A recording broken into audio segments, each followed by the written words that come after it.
I'll approach it from the solutions architect and project and program manager roles that I've had. A lot of times I would go out with the salesperson, and the salesperson would go out and try to sell a product or the service that they knew they had Yeah, and the ones that they wanted to be able to have sold.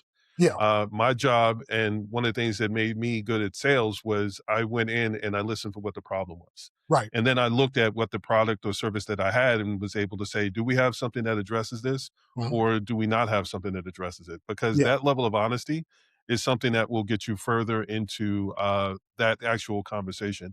right. And if we're talking about a way to be able to shorten the sales cycle, listening is the best way to be able to do that. Yeah, And repeating back what you heard, because when someone says, well, this is what I'm struggling with, and then you can say, well, based on what you said, here's what I heard. right. And now here's the product or service that I have that I think will help address that problem. Mhm. That builds a level of trust and it lets people know that you weren't just there to sell, you were actually there to address the problem, challenge, or struggle. So Right, that's right. what I heard in what you were saying. And Yeah, I wanted to kind of reframe it to an extent to say it's not just a good way of being able to identify how to be able to sell to someone, but it's a really good way of shortening the sales cycle.